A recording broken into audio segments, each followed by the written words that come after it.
Sekeres and Price for Tuesday, December 9th, 2025, presentation of Bet365. Coming to you from the Pacific Toyota Dealer Studio here at the historic Wall Center. Visit shoptoyota.ca or visit your local Pacific Toyota dealer today. Matt Sekeres with Blake Price, four-time Juno Award winner Mike Rogerson, hitting switches and conducting things. How was your evening?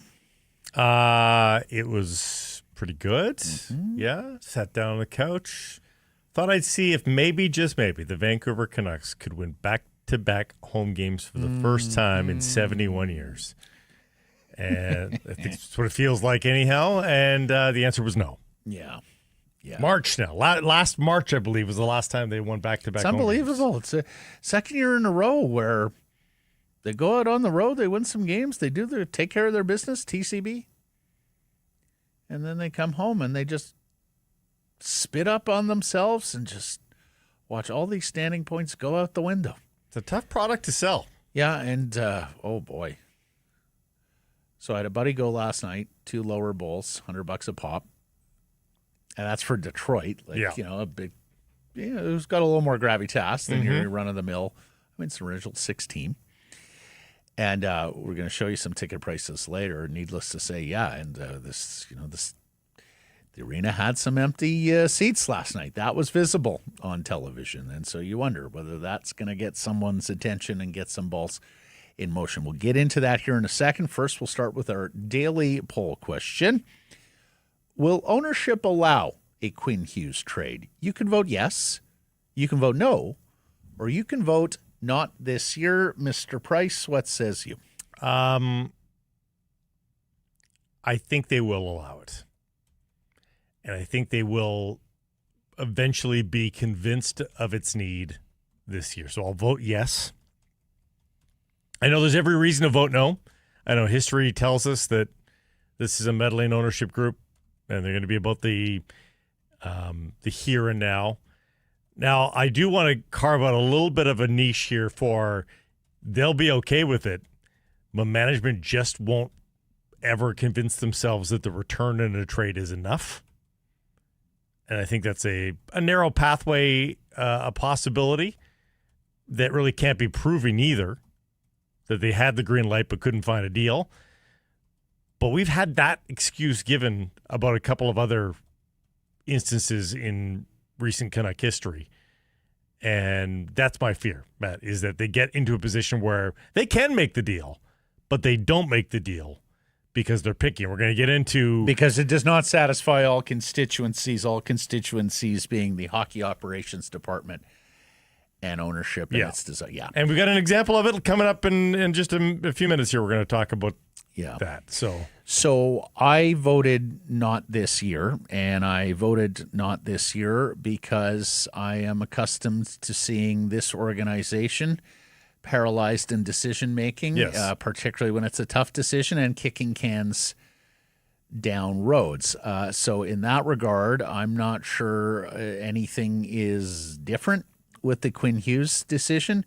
Yes, it is inarguable that the best time to make a Quinn Hughes trade, if you have to make a Quinn Hughes trade, would be by this year's trade deadline. The acquiring team gets 2 separate postseasons with Quinn Hughes, which really changes the stakes for them dramatically over what could be a 1-year tenure for Hughes in another market before he heads to New Jersey, if in fact he is heading to New Jersey. It will be an unpopular trade. There will be a lot of fans and particularly season ticket holders who are upset with that. So, if you put yourself in ownership shoes, best done in the summer, like Trevor Linden's firing, right? When the season ticket money is already in and when you've got a lot of people out on vacation who aren't paying as much attention, that gives you further cover. I hope I'm wrong.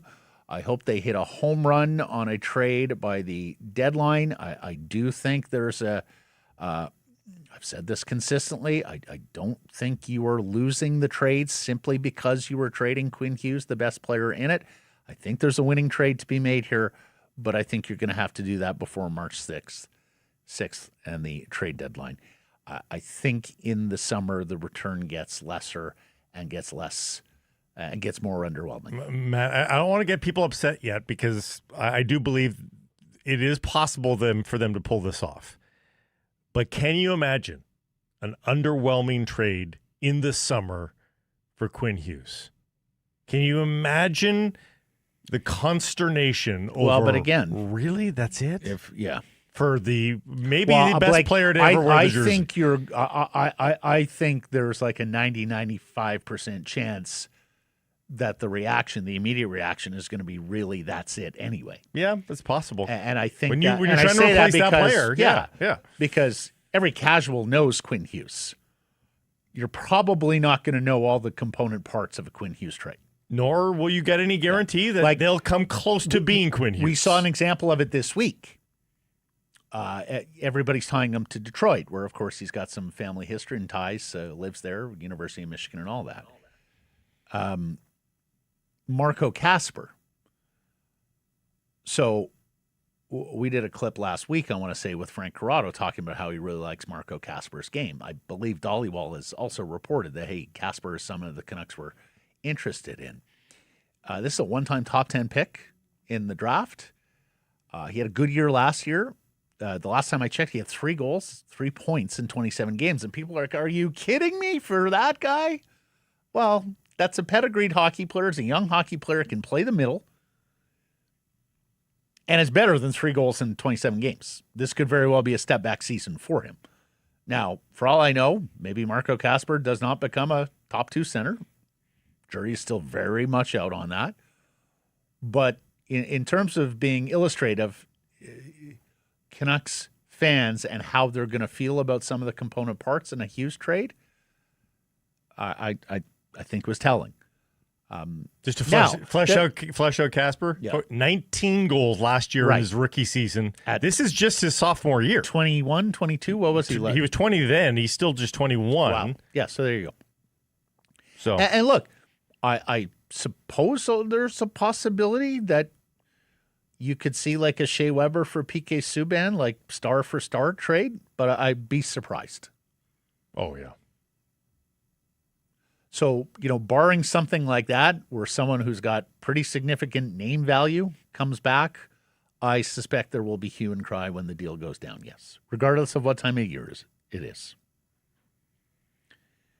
So there you go. Vote at Sekeres and Price, the X and YouTube channels. Our top story today brought to you by Yellow Dog Brewing, Neighborhood Brewing, Foolish Winery. Canucks at crossroads once again. Play well. Once again, lose. This time by the lopsided score of 4-0 to the Detroit Red Wings. The loss sinks Vancouver to 11-16-3, worst team in the NHL by points percentage at .417, if not by standings points 25 to Nashville's 24. 4-9-1 at home, tied with the Rangers for the fewest points earned on home ice. Canucks were shut out for the second time this season, were shut out by the Rangers, and they reached the 30-game mark of the NHL season on a 2-7-1 skid. As the Canucks face the torturous decision of when to trade Hughes and for what kind of package, I think it's also becoming clear now that fans are turning on the captain, ratcheting up their dislike of ownership, and that's because they fear a Hughes trade that addresses the present over the future. Right now, pieces that helps them stay competitive, quote unquote. Trading, got a couple of tweets I saw last night from fans that I want to bring up here. It's from Neek. Trading Hughes and not rebuilding the 32nd place team would be the most bizarre decision in pro sports history. So yeah, I fully expect it. I wish nothing but pain and hardship towards Aquilini, and he should be bombarded with boos in every public appearance. Well, I mean, therein lies the problem. He doesn't make public appearances, nor take accountability for his role in all of this. And that's wearing thin with the public too, because while most fans don't want to hear from ownership day to day, especially when times are good, a boogeyman owner pulling the strings in the back room is less desirable than a front-facing owner who is accountable and responsible for the decisions he makes in terms of putting the leadership in place for the hockey operations department. And you know, the tweeter talks about public appearances. Very few of those. I'm even told he's pretty quick to get out of the arena on most nights.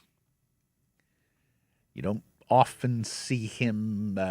Certainly, the camera doesn't go on him very often in the suite. In fact, the camera almost never goes on the suite of NHL owners. It sometimes goes on the executive box as opposed to the NFL, where they're showing. They love to show Jerry Jones. Well, Jerry in particular, but other owners too. As Paul Bissonnette said on his pod yesterday, Francesco is as handsy as they come. He's basically rubbing Rutherford's back. And historically speaking, when times get bad, usually Francesco gets more involved, not less. Mike, we're going to use that visual later. The Biz's other report here, other comment on spitting chicklets. As for Hughes, the bad body language, the on-ice outbursts, or lack of bursts on that lazy shift last week, not to mention the comments perceived as playing footsie with New Jersey or as pretext to a trade. Well, that's hurting his him Q rating. See what I did there? Q rating, yes. Mm-hmm. Another fan here. McDavid nor McKinnon ever requested a trade, never requested a trade or gave up on their teams during difficult periods. Both players publicly committed to their respective franchises through the hard years. Quote, he's in his prime, Quinn Hughes, one of the worst captains ever if he leaves. Oh, yeah. Make no mistake. If there's a trade here, as much as Canucks management and ownership is going to hear about it, there will be a lot of shrapnel, and some of it will find Quinn Hughes, right? Yeah, and I get it, and they're right. A lot of captains, in particular, you've been adorned to see in that market. Most stick around. Now, there's been examples of other captains that have not.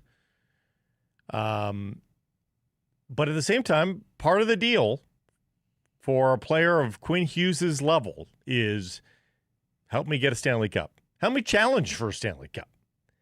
And the Vancouver Canucks have not only failed in that regard, they have actually gone in the opposite direction steadily over the course of 3 years from what we now will look back on as the peak of performance for the Canucks in the Quinn Hughes era.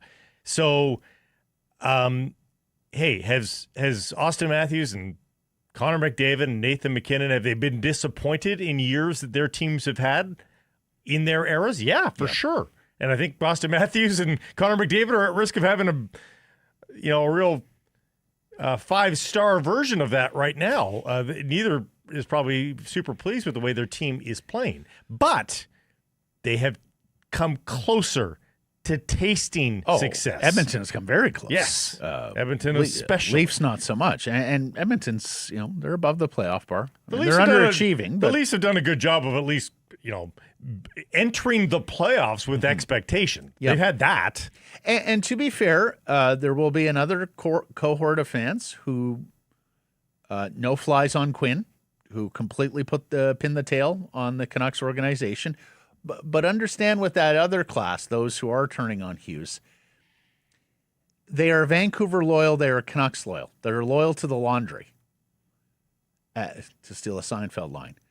As soon as an individual disassociates or is even perceived to be disassociating with those two canons, those two loyalties, that's when the blowback starts, right? Because at the end of the day, Hughes leaves, they're still Vancouverites or British Columbians. They're still Canucks fans. They invest in the brand, even if they don't love the people running it. Hey, and even if they love those who are in it, which creates the dynamic on why they turn on people who want out. I get both sides. There are this. captains that would stay through this too. They would be loyal to the laundry. Kevin Bieksa, he was going down with the ship. Remember? Bo Horvat would have. Honestly, for sure. Bo Horvat would have. Look what Bo put up with. Yeah, Bo Horvat would have stayed here for eternity. Yes, no questions asked. Trevor Linden. Yeah. Smeal. So I get that side of it too. Right. Now, if you're going to say, give me a break here, they didn't do anything for me, I want to leave. And he hasn't said that, but I'm saying if you're of the mind that that's what he is effectively saying, then you do expect that player to hold up their end of the bargain till the last minute. And it's now 6 games without a point for Quinn Hughes. And really, save for that 1 10-game swath, he's had basically 2/3 of the season now where he has not performed to Quinn Hughes' expectations. Now, again, these are high expectations. His 22 points right now is still top 10 in defenseman scoring. But he's got a high bar, and he is not performing to the Quinn Hughes bar that we know him to be. Hughes was asked last night if he's proud of his focus. I mean, gosh.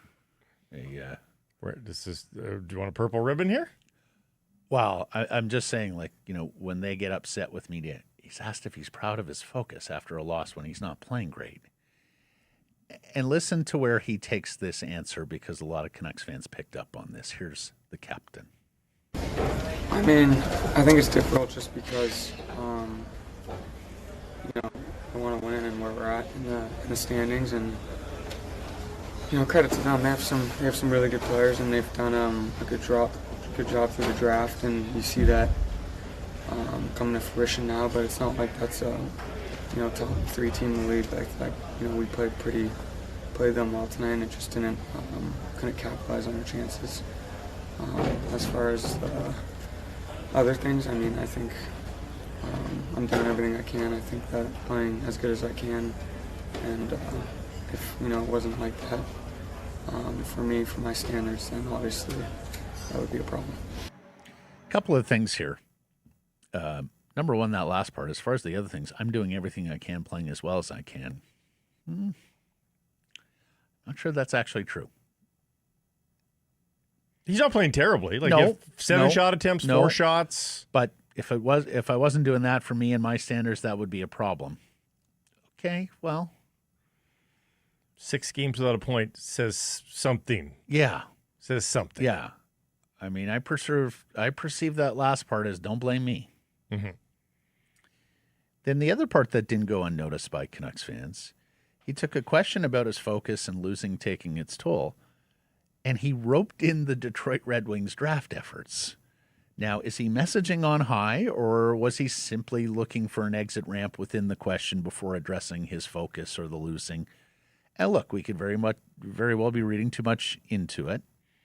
But the night after he said, or the weekend after he says Fitzy, and people say, "Oh, you're reading too much into it," he immediately credits a rebuild effort from a team that they're placing. Well, and of course, those are two rumored destinations, right? New Jersey and Detroit. He's and dropping so bombs everywhere here. Well, at what point are bombs? Breadcrumbs. Well, I think they're bigger than breadcrumbs. Okay. Loaves? Slices? Yeah, slices. Buns? Rolls? There's so many different ways to conduct both of those, to say both of those sentences without doing it the way that he did. Soda bread? I like soda bread. I know. He's got a child in Ireland. He's up on good soda bread. It's where one gets Dublin's best soda bread. He also said in another answer, with the injuries, they're a little thin in the lineup, which, again, could be agnostic, and it's fair comment, it's truth, or purposeful, the organization's failure to build better depth, especially at center.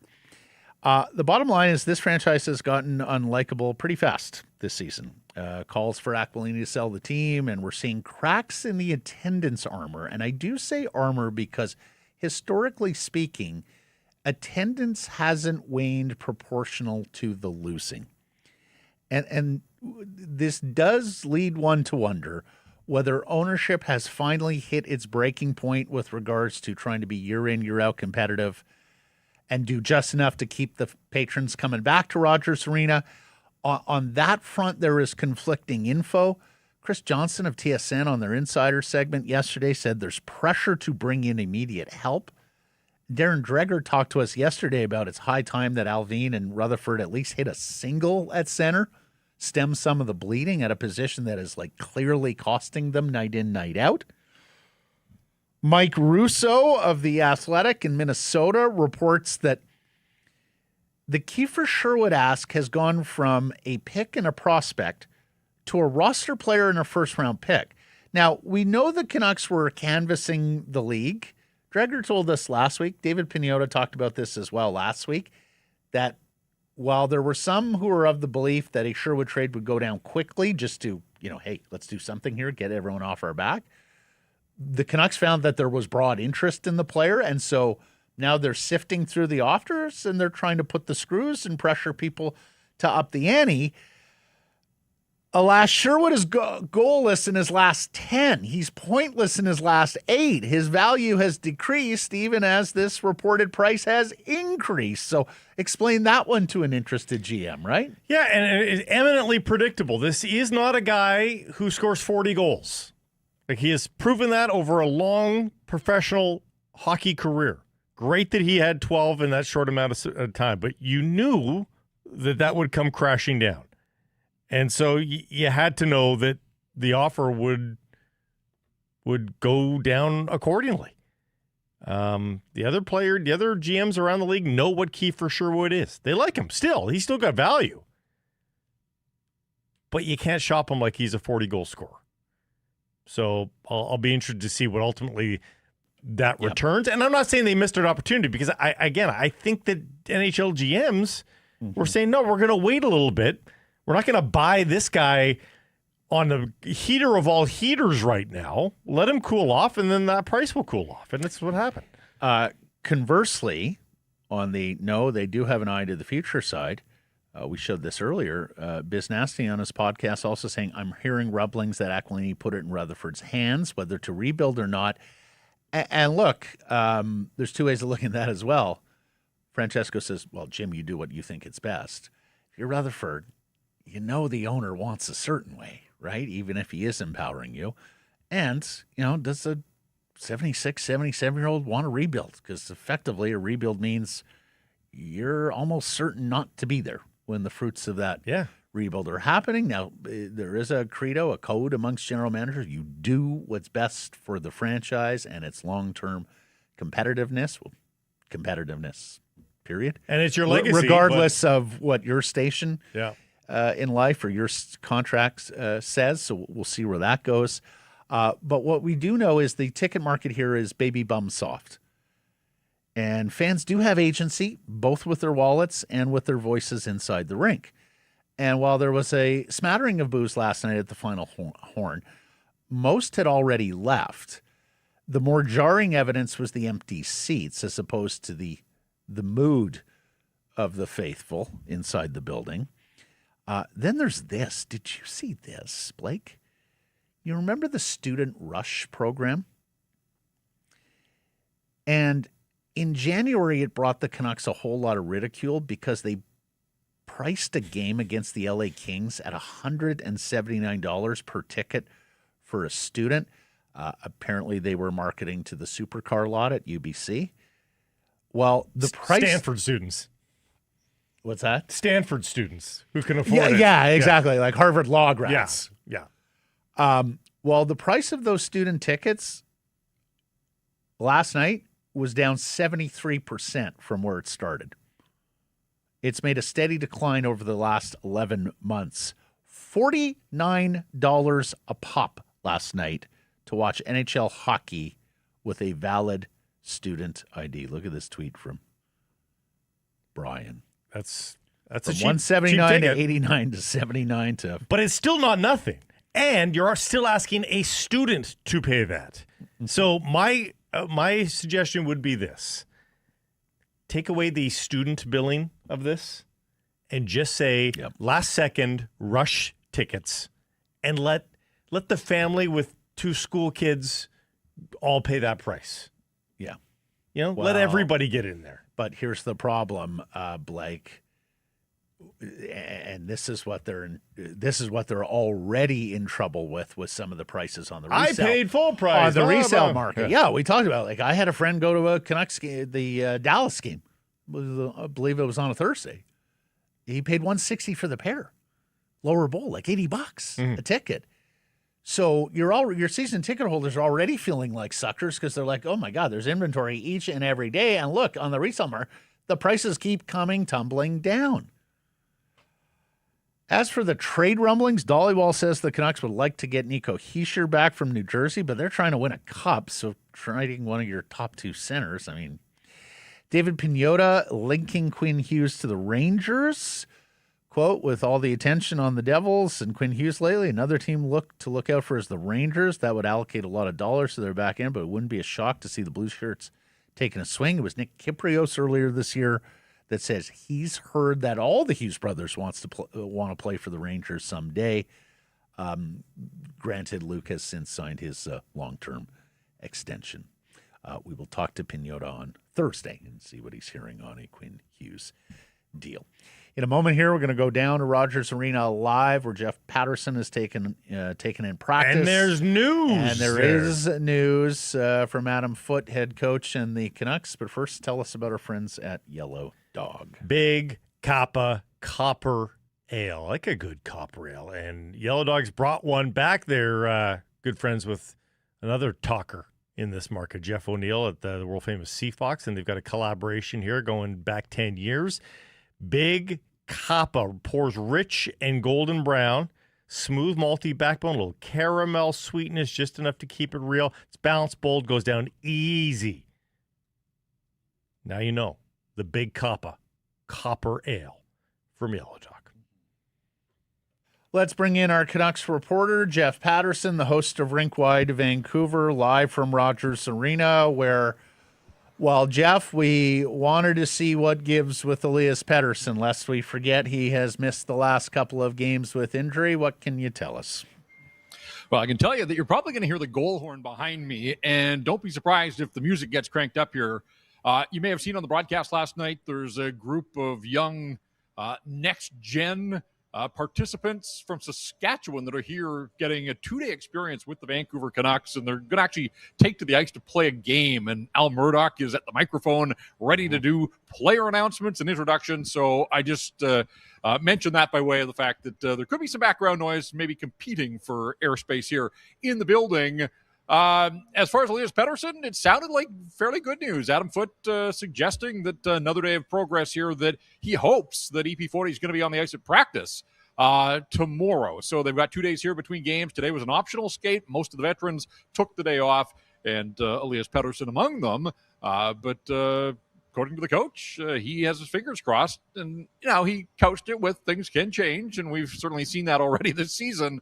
But it sounds like Elias Pettersson is progressing, and that this shouldn't be a lengthy absence beyond the 2 games that he's missed so far, if he's able to go on Thursday night against Buffalo. That's a maybe. What is certain now, according to Dr. Demko, is that he's ready to go on Thursday. Yeah, and he and Kevin Lankinen, the 2 goaltenders. Nikita Tolopilo is still around, according to the coach, but of course he will be sent back to Abbotsford when they activate Thatcher Demco, who's been on IR now for the better part of a month. And it is interesting the way it works. It was November 11th that he got injured against Winnipeg. It'll be December 11th as he makes his return here against the Sabres. So just talked to Demko. First time we've had a chance to talk to him in a while. He said with a very wry smile that he's got a pretty good handle on this recovery thing now, alluding to the fact that this is just way too many injuries for one guy throughout his career. And he turned 30 yesterday, and that's noteworthy as well, that he's now into his 30s and coming off this injury. We've always said with Thatcher, it's not a question of can he get healthy, it's can he stay healthy. And so, no surprise that he's put in the work here to be available to the Vancouver Canucks again. But he did talk, and I asked him if it was particularly frustrating that this injury happened so early in the season after what were, by all accounts, and even his own at training camp, a terrific summer, a full summer of training to get ready. And then, of course, when he hit the ground running, and how many times did I come on with you guys through those informal skates at UBC and training camp in the preseason and said, this is probably the best news story of them all, is that Thatcher Demco is starting to show signs of his old self. And then 5 weeks into the season, he's on the shelf yet again. So he said absolutely that, that's the part that's really frustrating. But as he pointed out, that, you just can't control when injuries happen. And he's had more than his share here. And so said it basically took a week to kind of rest up and, use time. And then from that first week, he was able to begin the rehab that has brought him back to this point. He's been on the ice with the group for a while now. And again, they'll have a full team practice. So that'll be the last kind of dress rehearsal. And it looks like we're going to see Thatcher Demco between the pipes on Thursday night against the Sabres. He's played a third of the schedule, Jeff. He's played 10 games. It's not an insignificant sample size for Thatcher Demco. He's got the most wins of the goaltending group. They have a winning record with Thatcher Demco. Is this their last look at whether or not they can actually make something of this season now that Demco is back? Do you think management is looking at that going, let's just see, because we have one more games than we've lost with Thatcher Demco? Yeah, I tweeted that earlier. I honestly was surprised. I was just looking at team stats, and Kevin Lankinen's been stuck on his 4 wins for a while. And wow, Thatcher Demco, despite missing a month, is still the leader in the clubhouse with 5 victories on the season. It's a small total, but you're right. He's got more wins than losses. In the 9 decisions, he has started 10 games, but pulled himself out of that game against the Jets. I put that very question to him, Blake, about this team's dug itself a hole through all of the adversity. Is there enough runway? And he kind of had a big pause and just said, I'm looking at Thursday and, one game at a time kind of thing. But then he did say, we have seen around the league that teams have gone on these terrific runs. The problem with this team, though, is they can't start the run. They had a chance. It was there. They were halfway to a 2-game win streak with the victory over Minnesota. And one step back, or maybe it's one step forward and a couple steps back, whatever the case, you can't start the streak without the first one. So they're back at square one in that regard. And having not won consecutive games since Thatcher Demco was healthy and available back in the middle of October, until I see it, it's just so hard to comprehend what would have to take place, how many dominoes would have to fall in their direction for this team to all of a sudden get on one of those types of runs. Halfway to a win streak after one. Son of a mathematician, Jeff Patterson, joining us here on Sekeres and Price. Jeff, I know you weren't there at the final horn last night as the game petered out. You were back here in studio, Pacific Toyota Dealer Studio, prepping for RinkWide. But as you've been around Rogers Arena over this homestand, do you sense more anger or apathy from the patrons? Yeah, I was here on Saturday for the game against Minnesota, the final Saturday home game before the holiday break. And again, it's a little different this year. Thursday's it. Thursday is their Christmas celebration game on the 11th of December because they've got this 5-game road trip that takes them into the Christmas break. So that was it. Minnesota coming in. It was back-to-back, and that's a big ask. And they've done that a bunch this year with the compressed schedule where they've had these back-to-back home games on the weekends. But that was really my takeaway, that a Saturday night, it's supposed to be festive. It's supposed to be fun. And it was really anything but. Even with the Canucks beating Minnesota that night, I couldn't get over the number of empty seats in the end zone, lower bowl behind the Canucks net that they defend twice. And I waited till 15 minutes into the first period to form my conclusion. I wanted a late arriving crowd, sometimes people in the concourse, whatever it fills in. And so I wasn't going to rush to judgment at the national anthem. But with 5 minutes to go in the first period, there were empty rows, there were chunks and blocks of empty seats here. And I assume, guys, that many of them are bought and paid for, and people are voting with their presence in the building and willing to eat the ticket price. Anecdotally, I've got a good friend of mine whose family has had season tickets going way back to the Coliseum days, center ice, 10 rows up, among the best seats in the house. And on Friday, the Utah game, middle of the day, got a group text. Anybody want tickets tonight? Just giving them away. And it took hours for one guy to respond and was like, yeah, sure, I'll go. but that's kind of like, I got nothing else. My schedule's clear. Sure. Why not? Free tickets, I'll go. That's kind of where they are right now. And I heard you talking about student rush. I mean, that does say something. And all these markers. Again, I think to myself, guys, like Board of Governors meetings taking place in Colorado Springs. We know that all of these owners are terrifically rich, and they're all successful business people on varying degrees. But I think some ego comes with that. Like, imagine having to walk in and face your peers when you're 31st or 32nd. Everybody in the league is wondering what's going on. And now back on the home front, you're playing to far less than capacity crowds here. These are not terrific times, obviously, for the Vancouver Canucks. So just the one game to go. It happens to be Buffalo. That's not a terrific draw, obviously, on a Thursday night. And with the Canucks coming off a shutout loss, can't imagine that there is a ton of walk-up business at the ticket window on game days right now. Well, you mentioned Buffalo, Jeff, and of course they are the standard for how to screw it up and how to screw up a rebuild and for not making the playoffs and for being the worst of National Hockey League franchises. Do you think the quality or lack thereof of the opponent on Thursday night could bring out something a little bit more visceral from the Rogers Arena crowd? I saw our friend Jason Bruff joking that whoever wins the game should get at least they're not those guys cup.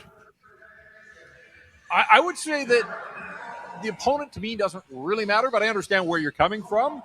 I just think this last game before the break, the last time that the home fans are going to have a chance to voice their frustration, it really doesn't matter who's on the other side. And I think Buffalo could be a kind of difficult opponent for the Vancouver. I mean, everybody's a difficult opponent when you're 31st in the league. I think the Sabres now are 30th. And we'll see what happens. Buffalo got waxed in Calgary and have to turn around and go into Edmonton tonight. So that'll be 3-4 for them by the time they arrive here. But I think with the Sabres, you've got guys like Tage Thompson. You've got Alex Tuch. You've got guys that can generate offensively, that can cause challenges for defenses and goaltenders. And it kind of looks from the outside, and trust me, I don't watch a ton of Buffalo Sabres hockey on a nightly basis, but if they throw caution to the wind and they don't care about giving up a couple, they're trying to outscore their issues, it could be one of those games that I don't think necessarily lends itself to a successful night at the office for the Vancouver Canucks. So right now as it stands here today, and I guess it'll change going into Edmonton, but the Canucks and Sabres are the worst two teams in the NHL defensively. So I think there will be some goals scored here on Thursday night. It's just a question of can the Canucks score more than the Buffalo Sabres. On Quinn Hughes, Jeff, we just finished talking about a couple of his answers from last night. Number one, he says he's playing really he's well and he's, good with it, because if he wasn't playing well, then it would be more difficult. I'm doing everything I can and playing as well as I can. If it wasn't for that, for me and my standards, that would be a problem. He's not actually playing all that great of late. So I'm looking for your interpretation there. Did you read anything into him taking a question about his focus and turning it into Red Wings have done well at the draft table? On the second question first, not so much. And I get it. I mean, every word that he says right now is being parsed a billion different ways, and it's sort of a no-win situation for him. But he's the captain of a Canadian team that is struggling. And so, and certainly with the backstory of what's going on with his future, everything he says, I think, is open to some degree of interpretation. But I think the issue for me last night was far more on the ice rather than in the locker room and what he said afterwards. And we're also at a point in time where his body language is being interpreted so many different ways. He just looks defeated right now.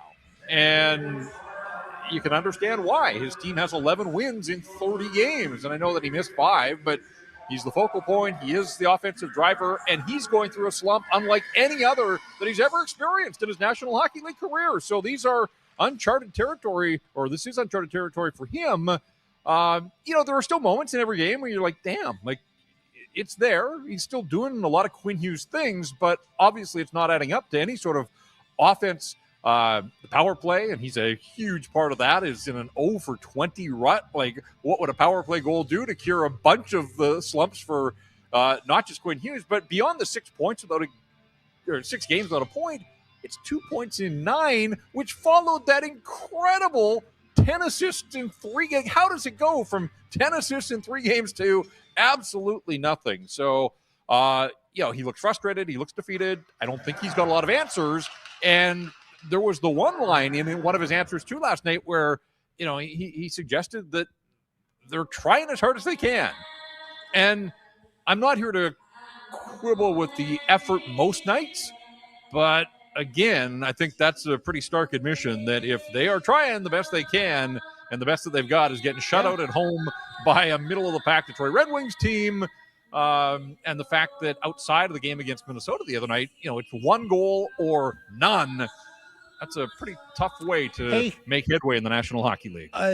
There's nothing wrong with the effort. In fact, I commend the players for being able to bring this effort night in, night out, despite all the losing and everything that's swirling around. But it swirls back to the lack of a win streak, honestly, guys. Like, if this team remembered what it was like to be joyful for 3 games in a row. Again, we are talking about a 3-game winning streak, not what we've seen by the other teams in the league this year who have gone on 10, 16-game point streaks and winning streaks. 3 games. If they just had a week where they were eager to get to the rink, I do think we'd see the potential for a little bit of a turnaround. I'm not talking a cup contender. I just mean something.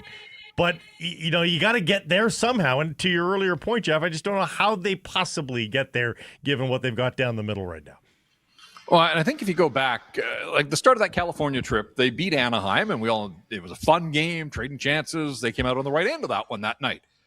They outplayed San Jose, but lost. They gave up 2 power play goals, and special teams matter. And so they lost that one, and then they turned around. They went into Los Angeles, won all into overtime. They lost that one. Good teams find ways to win, and bad teams find ways to lose. And that's kind of their lot in life here. That, did they outplay the Red Wings? Yeah, but you got to put a puck in the net ultimately. And, Jake DeBrusk is beating himself up these days, and I get it. I mean, he's as honest as the day is long, and he knows that he's paid to score goals for this hockey club. And, guys, like, it is, and I don't know if you mentioned this already, but, beyond the 8 goals on the season for Jake at the 30-game mark, 7 on the power play, 1 5-on-5 goal when you have logged top 5 minute or top line minutes all season long, and 1 5-on-5 goal, and it came in the home game against the Columbus Blue Jackets a month ago. So that makes no sense to me, but it also underscores, just the struggle is real for so many of the top end guys. And I understand Adam Foote's hands are tied. I get it. But this David Kampf experiment between Besser and Garland is just dragging Brock Besser and Conor Garland down into the offensive ditch. It makes no sense. Like, it's 10 games now without a point for David Kampf, who should never have been tasked with being a top 6 player, has never profiled in that kind of role in the National Hockey League. We've all seen enough. They got to a point with Lucas Reichel where they thought, okay, enough's enough. We're going to go in a different direction. I don't care if it's Atu Ratu or Max Sasson, or with every game that goes by, I keep coming back to Tyson Cole's idea of, and it doesn't have to be Brock Besser, but just find your best 6 NHL forwards and let them figure it out. And if you don't win a faceoff, hey, so be it. You're not scoring goals and winning hockey games now. So if you do it without a center, there's going to be challenges.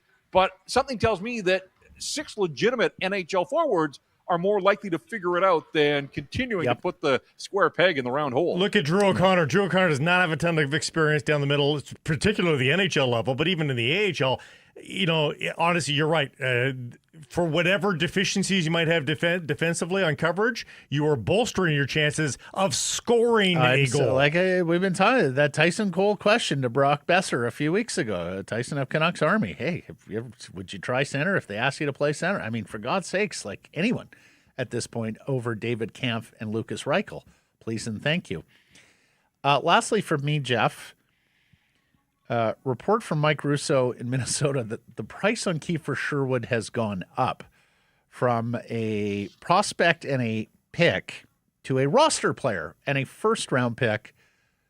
Sherwood is without a goal in 10, without a point in 8. What are you seeing or not seeing from Kiefer Sherwood right now, and how urgent is that trade?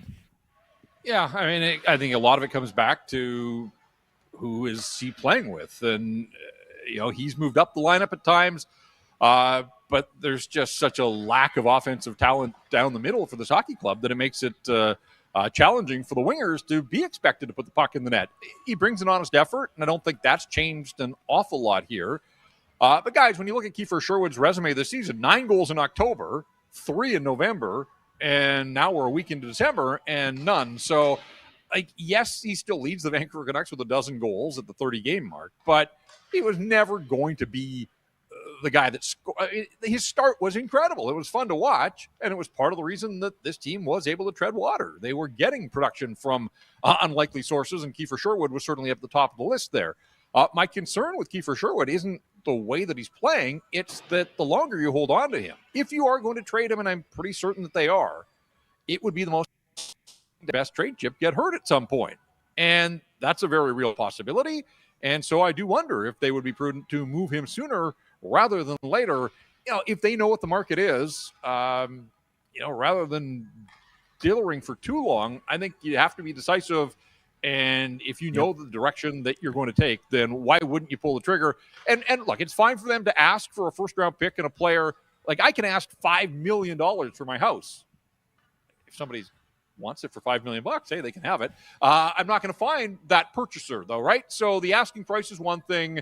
Ultimately, it's what teams are willing to pay is the true value of a player, and that's what negotiation is all about. And we'll see what kind of deal they can drive here for Kiefer Sherwood. The other part is the acquiring team's not looking at Kiefer Sherwood as its leading goal scorer. Kiefer Sherwood's the Vancouver Canucks leading goal scorer. They're looking for the guy that's going to be an absolute pain in the ass to play against night in, night out, bring the physicality, be there in the playoffs. And if he can bolster your third line, then absolutely that's a win for the acquiring team. I think that's what they're looking at. So a lot of us kind of fall into that trap of looking at the 12 goals. Fine. You can't take them away from them. They're on the board. But really, I think acquiring teams realize what it is that they're looking to bring in Kiefer Sherwood. Well, in fairness, it's a lovely neighborhood in Lynn Valley. His neighbors organize a Halloween fireworks display each and every year. Yeah. And there's often the occasion to what's the walking score? Watch the teddy bear picnic on Garbage Day. I think we can get close to 5. We're going to work on that. Yeah, around the corner from both elementary and high schools.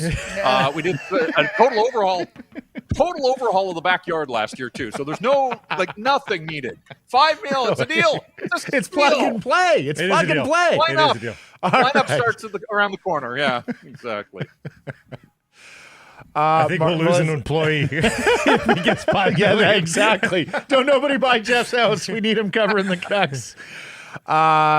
Speaking of, you're in for Blake on Friday, so we'll see you then, my friend. Until then, RinkWide Vancouver after that'll be an interesting one. We're Not Them Cup Thursday against the Buffalo Sabres at Rogers. Final home game before the Christmas break. The ultimate faux pas here, I did not stand during the national anthem. I don't know if you guys heard. Gosh. You looked, yeah.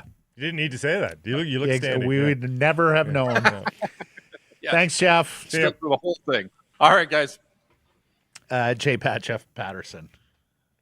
Oh, boy. Someone tell Shannon SPAT that we're marketing her house to a large townhouse. Here we come. They're empty nesters now. They can do it. That's right. Shannon, we're downsizing now. Yes. We're going to get you $5 million. We made a team decision. Yeah, exactly. Just so long as Jeff keeps working. You can quit your gig, but Jeff, he's got to stay.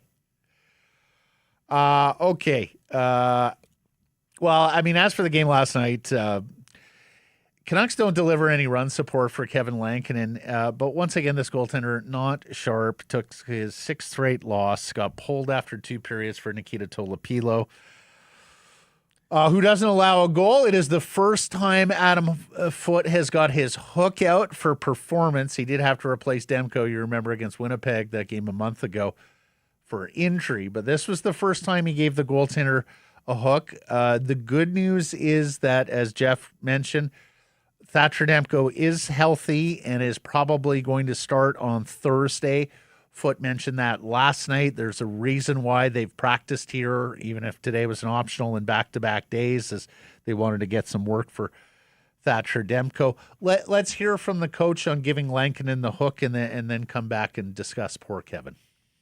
Up, he had to tip the guy alone. Thought it also would give the guys a little bit of a spark, or going into the third.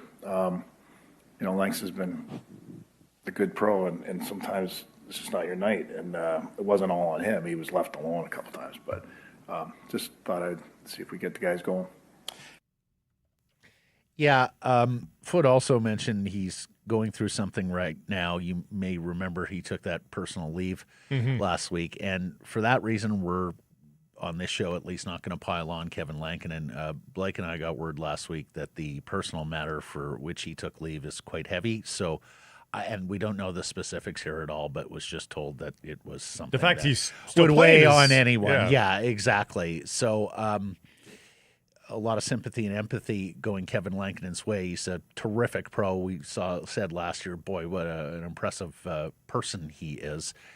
That said, he's got to get the job done better than he has. And if it means Tolopilo has to play more, especially in the short term, Blake, I think that's something that Foot and company have to consider at this point. Of the 47 goalies that have made starts this year, he ranks 41st in save percentage at 878, 43rd in goals against at 349, and only Calgary's Dustin Wolf has suffered more losses than Kevin Lankinen this season. And we mentioned that Demko leads the team in wins. Well, yes, he does. But Tolopilo's got half of Lankinen's wins already. He's got 2. And Tolopilo and Demko put together, this team is 7-5-1. I mean, that's bordering on playoff pace. That's just the brass tacks. Yeah. The other side of the coin is this. How many times could Lankinen have got the Canucks a win if they had scored some goals? If they don't score. And it's time now for Crave the Stats, brought to you by Uber Eats. And today we look at, the Vancouver Canucks when they actually score 3 goals, because that's Daryl Sutter will tell you it's a 3-2 league. Score 3 goals. This is incredible. Get points. It's perfect because we don't have to couch the rates. They're exactly the same amount of games on each side of this magical line at 3 goals. The Canucks scoring 3 goals, it happens half the time. And they are more than a playoff team. That is a division leader at 10-3-2. If they don't get to that, they're the worst team in the league at 1-13-1. So one offsets the other. And, you get no traction. If we can bring up the other thing here too, Mike, combine that with Kevin Lankinen's narrowed-in goal support. And I don't know if you got that one ready, Mike. There it is. There it is. He is amongst goaltenders that have played 10 games minimum. 10, just 10. Kevin Lankinen is 50th in goal support. Now, again, there's 2.15 goals per for those who are on audio platforms. It's almost a full goal more for Demko, who's in the middle of that group. He's 23rd, I believe, for Demko. It's almost a full goal more for Thatcher. And I don't know what to make of that. I don't think they play harder or differently. Honestly, these 3 goalies at the bottom, Blake, are ways away from the first 47 on the list. There are 3 goalies in the NHL whose team is scoring less than 2.2 goals per game. You can round down at that point. They're getting 2 goals. Every time they get into the crease, they're getting 2 goals. Right. That's not a big margin of error there for you to relax and feel like you can play your game. Mm-hmm. Like, you should be able to fish 2 goals out of your net and get wins a lot of nights. Yes. And that's not happening right now for Kevin Lankinen. No. What is happening, though, is game day deals every time you open up your Uber Eats app. And I actually experienced it for the first time. Opened up my app and I saw it. There it is. Mm-hmm. Buy one, get one free. McDonald's Chicken McNuggets. Free food. Who says no to free food? Mm-hmm. You do it. So get this bag delivered to your door shortly and let Uber Eats assist you all season long. And truthfully, you need some good news in this season. What I love is They sent us their bags yesterday. Yeah. Because it's the Christmas season and you're going to go visiting to different people and you're probably going to have a bottle of something or you're going to have some gifts for the kids and whatnot. Very, very handy. Got They like think 100 you're of them. bringing food and you're bringing gifts, or you just put the food in the Uber Eats bag. Yeah, there you go. Roster moves. Canucks have waived defenseman Jet Wu, who's back from injury now yesterday. Abby's excited about that, Yeah, I'm sure. Canucks Army Dave Hall said, wow, really, Abby could really use him. The baby Canucks have used 38 players this year. Just that, Blake. huh? They've also assigned goaltender Ty Young to Kalamazoo. Boy, they were really bullish on Ty Young. And to be fair, Abby's been a disaster this year, so this is not entirely on him. But he doesn't have an AHL win. 0-7. The goals against at 475, the save percentage at 840. So the tandem right now in Abbotsford is Aku Koskinvo and Yuri Patera. Of course, Thatcher Demco coming back. One suspects Tolopilo goes back down, but who knows what They Lankinen may want to is wait a dealing couple with. games too, Well, right? with what Lankinen is dealing with, and again, we were told it's something heavy. You do wonder, and with the struggles, you do wonder whether maybe another leave of absence. But it was an optional today, and he was there. Yeah, So no, if that but was he's a in the worker offing- bee. He is a worker, and he wants to be there for his teammates. You play a game like that, you want to get right back on the horse. Anyways, we'll see where all of that goes. Lastly, here today, Bill Daly has spoken again on the arena in Milano for the 2026 Olympics and how they're going to approach the decision, given that the rink has now come in at 3.5 feet short and 0.3 feet wider than expected, than agreed upon with the IIHF. Daily quote, if the players feel that the ice is unsafe to play, then we're not going to play. It's as simple as that. The IIHF statement yesterday said the rink is not unsafe to play. We will discuss this with Frank Corrado tomorrow, but I'm sorry. If you're telling me that the 3.5 feet makes the rink dimensions unsafe, you're just too precious. You're just too spoiled. It's all in the neutral zone, not in the offensive zone, so it shouldn't affect offense. You have the same amount of offensive zone to work with, so that's good. Yeah. It's just it's all just. They also didn't build the gate for the Zamboni wide enough. No, that was back in Turin that happened. Oh, okay. And they had to shear it off. Italy, what's the matter with the building of the Olympic rinks? And so this is it's the same infraction twice. We're going to have to talk to Riccio and Vanni and every Italian we know. No test events happened before Torino either. Also, because the arena was so nip and tuck to be done, they couldn't test it out. They couldn't, like you usually have a tournament of whatever, domestic leagues, just to, okay, how does this work? Yeah, test events. There's a reason why. There's a reason why you do it. No test events for Turin. They had to shear off stands to get the Zamboni out. So what's going to happen here in Milan Cortina? Can't wait. There is good news. Rink's going to be ready 2-3 days before the start of the games. 3 days. 2-3 days. But to be fair, Daly said his most recent update was more positive than negative. So take that for what you will. NHL players who so wanted to do this are not going to refuse to go because of 3.5 feet. No. I would be stunned. Will they bitch? Will they grumble? Are they a little too pampered on things? Yeah, sure. But they're going to play. You know they'll play. Okay, time now for our menu brought to you by our friends at Greta. And, we have some exciting stuff that's going on at Greta. The Canucks Army Holiday Watch Party, December 20th, doors at 3, puck drop at 4 p.m., it's a holiday-themed party, so please wear your holiday dress, holiday fits. Attendees, we got festive decorations. David Quadrelli of Canucks Army and Canucks Conversation usually does some trivia for prizes. You've got gift cards and game cards that will be available if you want to come into the back room where we always centralize. We'll have game cards for you to play at the awesome arcade there.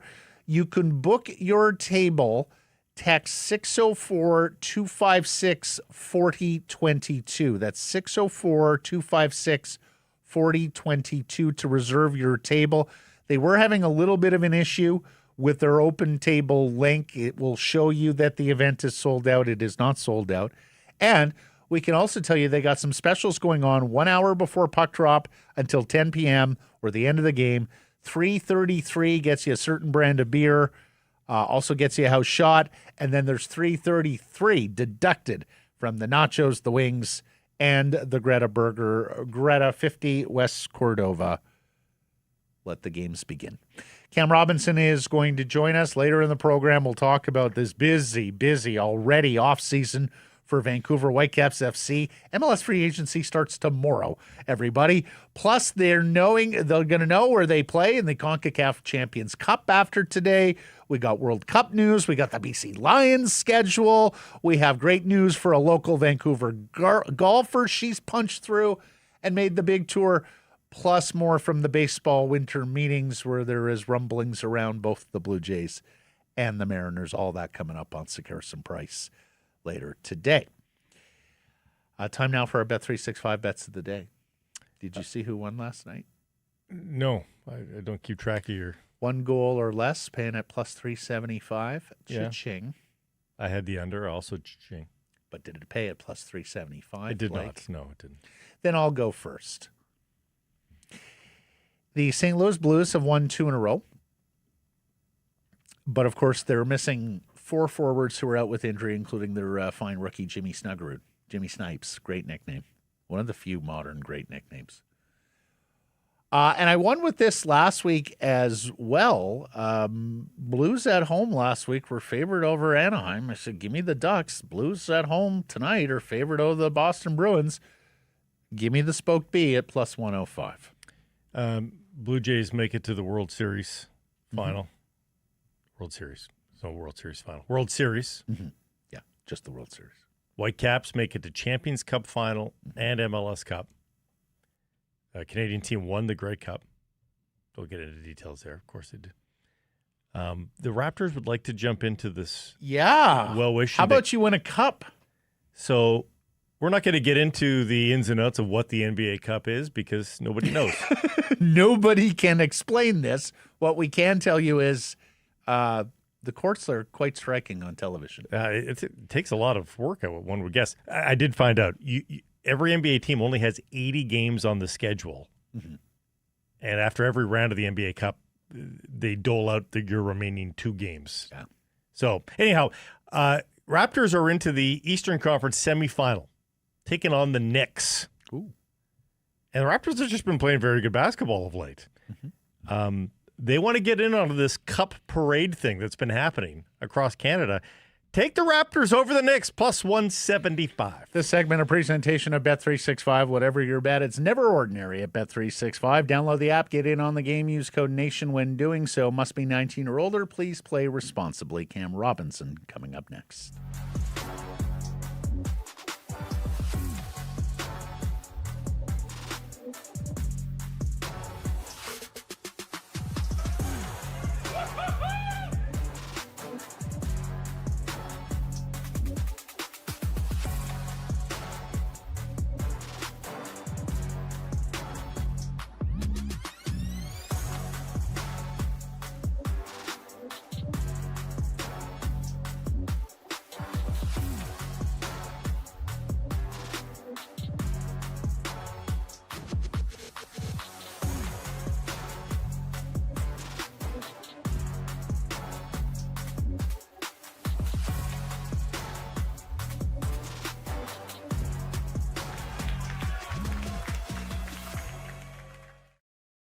Sekeres and Price from the historic Wall Center. And this segment, a presentation of your Pacific Toyota dealers and the Toyota Prius plug-in hybrid.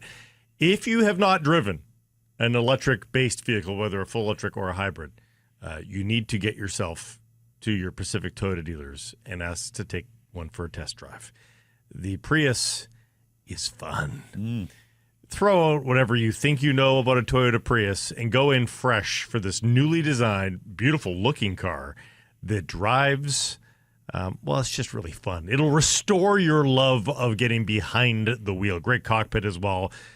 You'll feel like a boss. Go check it out. You can lease the plug-in hybrid SE from 109 weekly at 3.99% APR for 64 months with 3,300 down.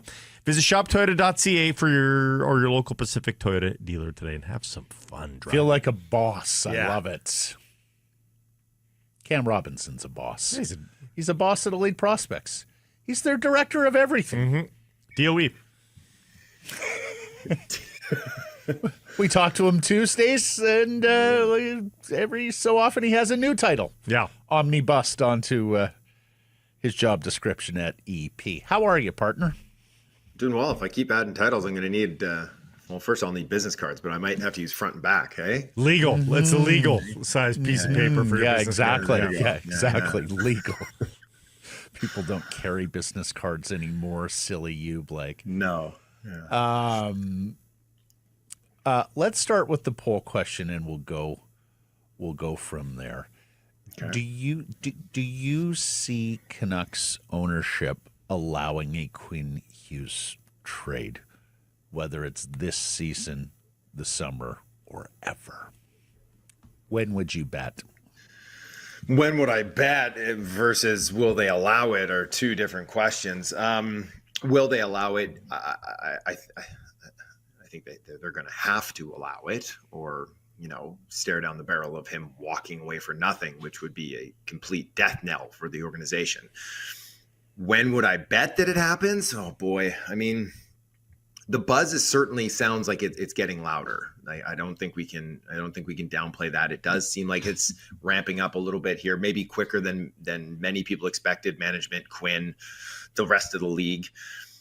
I don't think I see anything happening before Christmas, but could it happen before the trade deadline? Yeah, I think it could. And we've talked about it before, even when I was down there in studio with you guys, is that the greatest return on investment will be this year. The sooner you do it, the longer that team has Quinn under contract for, the more they're going to be willing to pay up. And the byproduct of it is you no longer have Quinn Hughes on your roster.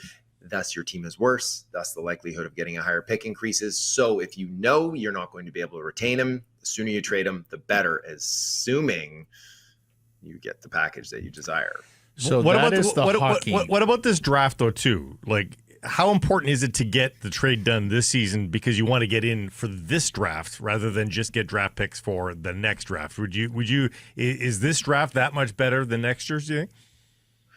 I haven't sunk my teeth into 2027 enough to really say that confidently at this point. Okay. 26 is a pretty good draft, though. You absolutely want a top 5 pick this year. And then if you can grab yourself another one in the top 15, you're feeling pretty good about yourself. 27 has obviously Landon DuPont. It has that kid out, his name is left my brain here, the big power center out in the queue. There are some assets coming in 27 as well, but I'm not sure about the depth of it at this point too. But like I said, the quicker you can get these young high-end assets into your system, the quicker they will, matriculate and then be into your roster down the road, right? So you can hopefully turn this thing around in 3-4 years, right?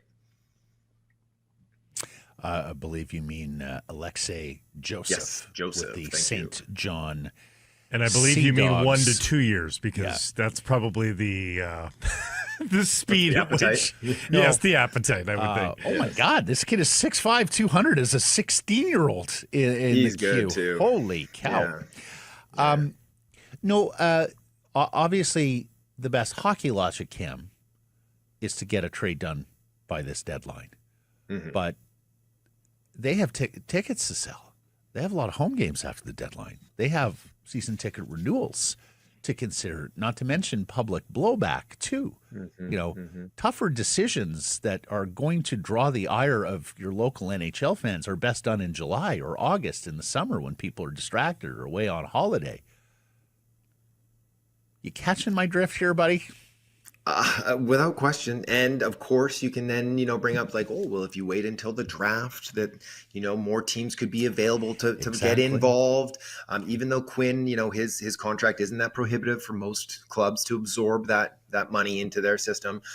But again, now you're getting him for 1 year versus 1.5. And there is value to an extra playoff run for teams, a lot of value for that, even if they don't think that they have a chance to re-sign him long term. That's obviously going to mitigate the return a little bit, but you might be able to sell some teams that, hey, maybe he does extend. Maybe he just wants to win. Maybe it's not all about playing with his brothers. Maybe he just wants to win, which could absolutely be the case. So, can you not hear it already? Oh, we didn't trade him at the deadline because, well, teams weren't able to talk to him about an extension and the offers weren't good enough because, they blah, blah, blah.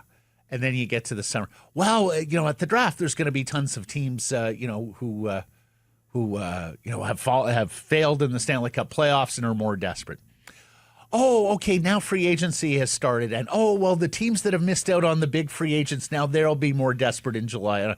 Like, the can continue to be kicked down the road with explanations. You can always find a reason to kick the can. Well, you can always find the reason, but you can also, this franchise has historically not wanted to make the tough decisions, particularly pre-Jim Rutherford, and have tried to avoid having to make difficult decisions at appropriate times. Let me ask you this.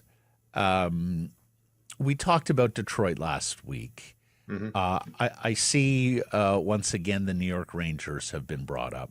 Have you picked up anything? I think it was Kyprios before the year said, I think they all want to play for the Broadway Blue Shirts at one point. Have you picked up anything with regards to Rangers trade interest? Because of course the Rangers would like nothing better than to stick it to the Devils. Well, right? and I think it was Wyshynski that intimated too that there is a working theory here that Quinn doesn't really want to play for the Devils. Actually, Yep, I saw that.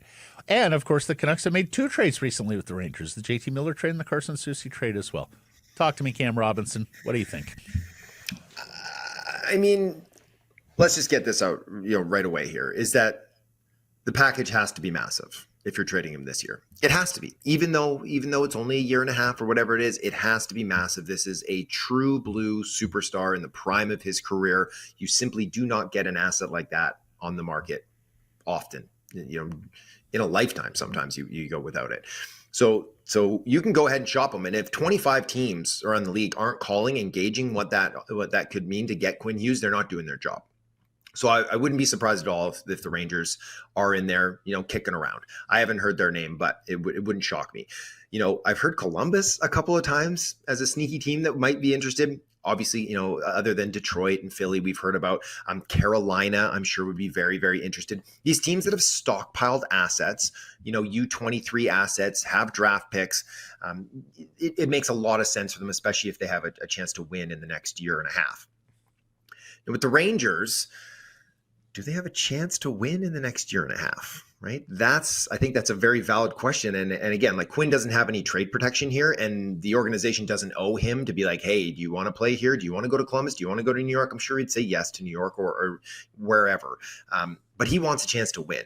And so he also, I think it is clear that he wants to play with his brothers. Now, if he wants to play with his brothers, but he doesn't want to play in New Jersey, then a whole lot of things are going to have to change in the next few years here for that to all come together. So at the end of the day, though, I think this has to be just looked at as just an organizational failure. You have the greatest defenseman in team history. Like I said, a Norris Trophy winner, a top 2 defenseman in the world in the prime of his career. He was drafted, 7 or 8 years ago, and all you've managed to do is build a team that sits 32nd in points percentage this year. And so no wonder he wants out. And the fact that you're now going to have to go to ownership and be like, listen, we've got ourselves a deal here for Quinn Hughes. Well, how can ownership not look at that and be like, how did you get us here? How did we get to the point where you have a deal to trade our captain and our best player in the middle of a season when he's in the prime of his career? This should be the time that they should be pushing all in to win a Stanley Cup. And so that's kind of where I wonder about when you ask, will ownership allow a Quinn Hughes trade? Well, they're going to have to, but are they going to allow this management group to make that trade who got us into this position? Right. But the question is, point, but you also have to then counter that and say, if you're an astute owner and one that knows the business after owning the team for like 2 decades at this point, you also know it's just the position you find yourself in. And there is no stuffing the genie back in the bottle at this point. No. So you have to make the most of this situation. So you can be all mad and say, how do we get to this? You're free to have those emotions, but ultimately you still have to extricate yourself from the position that you're in right now, and that's the only way to do it, right? No, without question, they're going to have to swallow it. They're going to have to make the trade if they're fully convinced he's not going to stay. You have to pull the trigger on it. But I mean, that's what I mean. Is that it just who gets to make that call? Who gets to be the one to bring him that deal?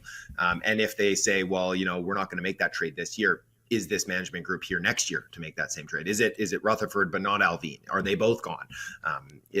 All sorts of questions kind of swirl around that. Who gets to be the one to make the deal to start the rebuild here? You say rebuild, but I say rebuild. You say rebuild, but of course. And Jim Rutherford has even uttered the word. But until we see rebuild, there is no rebuild. Okay? Until it's slapped on anybody Rodgers. can take a rebuild. Anybody can take a rebuild. No. Because it's about the holding of the rebuild. No, this is instructive. We're in the Christmas season. So you're going to hear a lot about Santa this month. But nobody ever really sees Santa, Cam. I feel like that's an equivalency for the word rebuild. It's a feeling deep inside. Yes, it is. Yes, it is. The spirit of rebuild. Every time a bell rings, a rebuild is born. Yeah. And I say that because, and Mike's got the graphic here, Mike Russo of The Athletic yesterday, even with the Canucks understanding that, oh my God, we need a second line center, we're all into Kiefer Hughes this year, Michael Russo reports that they didn't want to trade Aatu Räty, the number 15th pick, and goalie Archer Shilovs, which tells me, okay, at least they value young assets. And yet, if you were going to be aggressive, if it was about keeping Hughes at all costs, my God, this is a trade that you have to make. Like, I like Aatu Räty a lot. 15th pick turns into Coots. I like him a lot. We knew they had to part with Shilovs.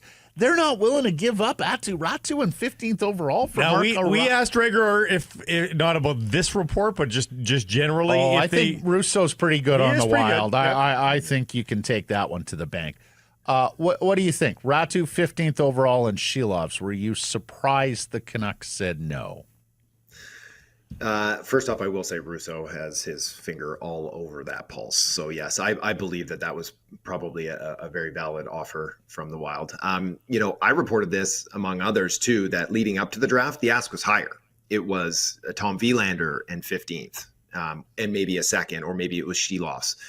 It was Lekiramäki, right? Or maybe it was Elias Patterson, the defenseman, and those guys. But it was one of the top three prospects they had. And Aatu Räty is not one of those top three. So the fact that was the offer means that it was a little bit lower than expected. And I think that goes hand in hand with the Wild were kind of a little bit lower on Rossi, right? That they didn't see him as being a true number two just simply due to his size. Personally, I think he's a very legitimate second line center. He had 25 goals and 60 points last year. He's on pace for more than 60 this year in a full season, 23 years old, whatever. He just doesn't have the size, but for my money, he has a work ethic. He has the skill. He plays the middle of the ice. If you were going to go all in to try to be a good team this year, that's a deal you make.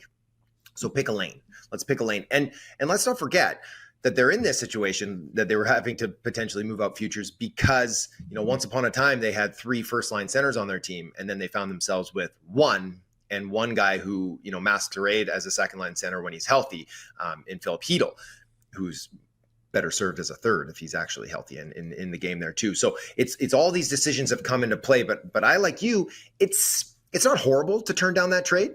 If you're looking for futures, you're like looking toward the future, you'd be like, we're going to hold on to our 15th overall pick. We're going to hold on to this player who we think is going to be an NHLer and is young and just breaking into the league right now.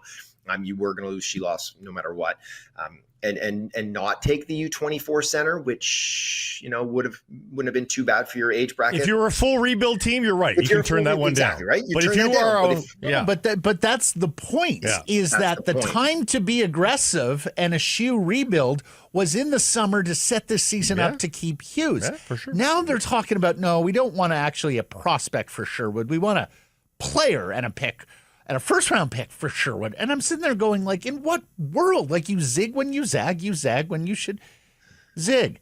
Well, just all these decisions that they've led up to this point too, right? Flipping the pick to get Marcus Patterson, right? A veteran player. Going out and getting Evander Kane, a veteran player. Like, they've added pieces to their lineup that clearly indicated that, we want to move forward. We want to be an older team. We want to be a stronger team.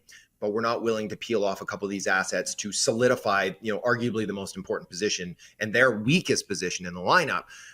That is, it doesn't line up with the thinking that they've shown previous to that. And so let me ask you about a player that we just stumbled upon, who was healthy scratched a few days ago, had trouble getting back in the lineup. Barrett Hayton and the Utah Mammoth. This would be probably via a Sherwood trade more than anything else.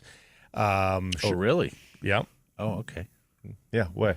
The Utah Mammoth aren't trading for Quinn Hughes, I wouldn't think. It's certainly not a Hughes trade. I wondered if that was just a patch the dam future asset or prospect. But sure, he had a great year last year. He's had a horrible year this year. Do you think that the Mammoth part with Hayton, and is that a player worth pursuing if you're the Canucks? I mean, as a somewhat of a reclamation project, sure. He's 25 now. He was overdrafted and overhyped, and that the Canucks can thank them for that too, for getting Quinn Hughes. He had an okay season last year, scoring 20 goals, but he's never, that was by far his best season. He's never broke 50 points. I don't see him as a true offensive center in the league here. Now he's only got, I'm looking, 5 points in 26 games. If that's your return for Kiefer Sherwood, I think you fumbled the bag.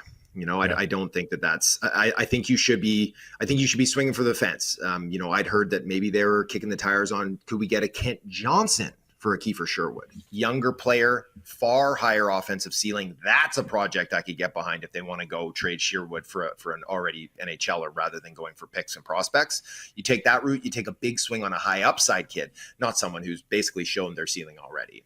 Is Barrett Hayton better than David Kampf? Oh, wow, of course. Hold on. You're going to need to give him more in Sherwood. For what? Do you think you need to give him more in Sherwood for Kent Johnson? Yeah, Columbus isn't going to give him away. But if it's true and that's what they were asking for, I like that thinking at the very least. But Columbus isn't going to give that kid away. They still believe in him, that he's got just supreme upside. Like when he's on, he's one of the silkiest players in the league. So if you could pry him out for a pending UFA, a guy who's been out kicking his coverage with his shooting percentage, but is a great player, an impact player who can help a lot of teams, that's a win. That's the type of player you target. I would happily give more. Happily. Let me ask you: Would you move Garland for Kent Johnson? I don't think the Canucks would. Yeah, I don't think the Canucks would. No, not with his deal signed up. They really like him. He's a culture guy. But would I, if the banished word is out there and we're rebuilding? Yes, it makes sense to make a trade like that, but I don't think that's realistic. Just to be clear, Cam, like you don't think he's an NHL center, right? I think we've had this conversation before. You think he's best served as a winger who can fill in that center? Yeah. Yeah. So I mean, they could use the offense on the wing as well, but yes, I think that would be you'd be pushing it a little bit to try to squeeze him right down the middle. Pure, like he hasn't even played that much center in the NHL. He hasn't really played a ton since Michigan. Yeah. Getting back to this draft, I spent 15, 20 minutes yesterday poking around elite prospects. I love your draft center tab section where you not only show the draft prospects and, of course, the elite prospects rankings that came out last week. We talked about those, and a consolidated top 100, which is a very neat tool as well, and Cam's consensus top 32. But you also show all the other different people like TSN's Craig Button, like Daily Faceoff, our buddy Steve Ellis, and others who put together rankings. And honestly, Cam, I was absolutely stunned at some of the variance last night. Oh, yeah. Like everyone has Gavin McKenna in the top 3, I want to say. Mm-hmm. But he's no longer the number 1 overall. Like Verhoff is in everybody's top 5, but like some guys have him 1, some guys have him 4. I see Stenberg, the Swedish winger we talked about yesterday. He's now getting some number 1 love from some sites. But then like it goes beyond that. Like Button's got a finished defenseman in the top 5 that others have like down towards the end of the first round. I'm seeing some forwards in the top 10 that others have in the second round. Talk to me about just the mishmash that seems to be going on. When you say they need a top 5 pick in this draft, who is that top 5, right? Well, if you're asking me who those top 5 guys are, it's Gavin McKenna, it's Ivar Stenberg, it's Keaton Verhoff, it's Chase Reed, the American defenseman, And then you've kind of got your pick. Is it Ethan Belchez? That's probably your top 5 right there. And then you're kind of moving around a little bit. It's Xavier Villanueva, it's Ryan Lynn, it's Carson Carrolls, it's you've got another group kind of just behind that. I think Carson Carrolls could push up into that spot. He's very good too. But for my money, those are the 5 that should be hanging around everybody's top 6 anyways. Is that you've got a couple of elite defensemen, couple of elite wingers, and then maybe it's Tynan Lawrence too, that center, the only really true number 1 center prospect out there that could slip in as well. He seems to have some helium with some folks. I saw him ranked number 1 and number 2 on somebody's list yesterday. Yeah. So when I did the preseason Cam's consensus there, where I pulled 8 scouts from 8 different teams, and then valued out their picks in the top 15. He was number 2 preseason, right behind McKenna, ahead of Ehrhoff, ahead of Lynn. Stenberg was 7. Now I'll do that exercise again after World Juniors, and I've got it up to 10 teams now, which is exciting. So we'll see. I'm sure Stenberg is going to be much higher than 7th, especially because I think he's 7th in league scoring in the SHL right now at a point a game. Like historic draft eligible season for Stenberg. Really interesting. The World Juniors is going to be super interesting because McKenna's going to be there, Stenberg's going to be there, Verhoff should be there, Carson Carroll should be there. So we're going to get a nice look at a lot of these top guys playing in a big pressure-packed moment, and that's going to probably move the needle a little bit too. Asking for a friend, if you were looking to replace like a really good defenseman, you had a big hole all of a sudden on the blue line, you were looking to draft a player with really high end, of those few defensemen at the top, who would you take? Again, for a friend. For a friend, yeah. I think you might know him. It would be Chase Reed. So the highest pure offensive upside is Xavier Villanueva, the Q defenseman. There were some people who hoped he was going to be at the World Junior Camp for Canada there too. I think he probably just missed out. But for me, it's Chase Reed, 6'2", right shot guy, skates extremely well, excellent skater, high end offense. He just scored a hat trick the other night. He leads all draft eligible defensemen in the CHL in scoring, and he's added a nice defensive side to his game this year too. This is a kid who got cut from the USHL less than a year and a half ago. Had to go to the Null, jumped over to the O. Now he's I think he's off to Michigan State next year too. So he's got a nice tour of North America here. But he's a player. He's a guy that I think can be a true number 1, a guy who can put up a ton of points and play in all situations. So it'd probably be Chase Reed for me. Last question on the World Junior training, not selection camp, Cam, yes. Which begins Friday and involves Braden Coots. First of all, tell me why they're not calling it a selection camp, despite the fact they are cutting players and selecting others. And secondly, do you think Coots is in peril at all? And where do you think he stacks and fills, assuming he makes the team?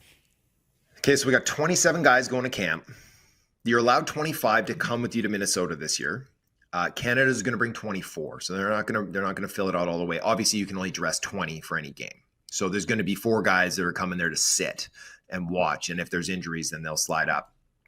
The reason that they did this is a couple of the NHLers, so Misa and Zane Parekh, are coming in a little banged up. Misa just came back from an injury, went to the American League and had a little conditioning stint. I think he played at least 1 game. Parekh hasn't done that yet. So they're kind of there as just in case these guys aren't ready to go. And they're also, Team Canada is holding out hope that they're going to get, another NHLer or 2 before the tournament kicks off. So I think they're going to wait until December 22nd as well, before they say, okay, fine, we won't get any of these guys. And the little birdie has whispered that they might be able to get Sam Dickinson. 50-50 shot that they get Dickey back too, which would be huge for them. So they're going to cut a forward, they're going to cut a D, and they're going to cut a goaltender. Josh Ravensbergen is already cut, unfortunately. He's just Carter George and Jack Ivankovic are going to have that spot. Talking to some people around, it seems like the players that are in risk up front, Carter Bear, Caleb Desnoyers, who, came back from injury recently. And so he's a little rusty still.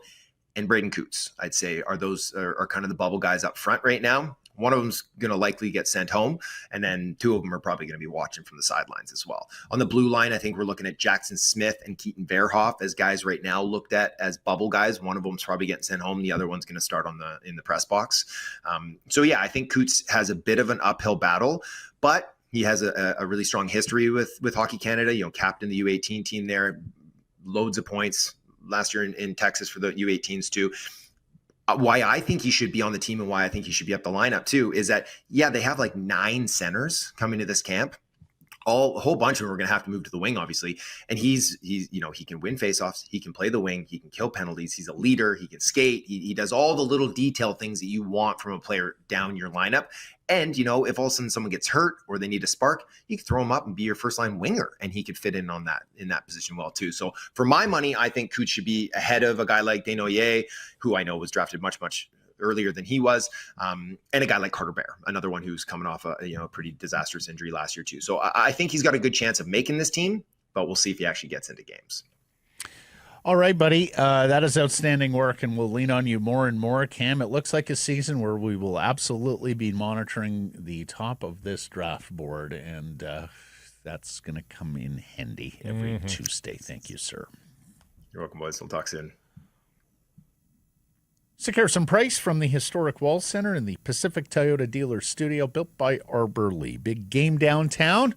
Make it more than a night, make it a memory. Stay steps from the action at the Sheraton Vancouver Wall Center with an exclusive Sekeres and Price rate. Call 604-331-1000. Mention us. Some blackout dates supply based on availability. Whitecaps, where we have tons of news because when you reach MLS Cup, your off-season starts immediately. In fact, your next season starts It almost seems cold-blooded. It really does. Especially for for both the winner and the loser. Free agency opens tomorrow, and the Caps' only free agent is goalkeeper Yohei Takaoka. Now, needless to say, he had a splendid year. He would be very much in demand. They did re-sign his backup, Isaac Boehmer of Okanagan Falls, British Columbia, yesterday, who also stood to be a free agent. They re-signed, picked up the option on a third keeper as well, so they have some cover in-house, but I think you want Yohei back. As expected, they also picked up club options on, believe it or not, that Thomas Muller guy. It was a good choice. They're bringing him back. Same with Ali Ahmed, Sebastian Berhalter, Matias Laborda, Ralph Priso, amongst others. They declined options on backup striker Daniel Rios and center back Bilal Halbouni. Cruel twist for Halbouni, who suffers that kneecap injury. They're still talking versus with him, LAFC, but yes, They made note of saying we are still having discussions and hope to bring him back. As Glass City reports, with Muller becoming a DP and Andres Cubas, there have been rumors, we talked about this last week, of him moving back to South America. Glass City says he could see the Whitecaps continuing with the 2 DP, 4 under 22 player roster. Remember, you can use 2 DPs, 3 DPs, or under 22 players. They have $2 million extra in general allocation money. Probably going to go to Ahmed and Berhalter, says Glass City. And they're also interested. They've been linked to a couple of other U22 players who are available for signing. One is an Aussie striker, Mohamed Toure. He plays in Denmark. We had mentioned him when Glass City had the original report. The other is a 19-year-old Polish keeper playing in his domestic league. Potential targets there. The thing to remember, back pocket, I've been harping on this, is Kenji Cabrera is still an underutilized U22 player. In terms of, Whitecaps got to get better. They didn't really force too much onto Kenji Cabrera since his acquisition. That is a very good player that I maintain the Whitecaps have yet to unwrap. And not because they don't know.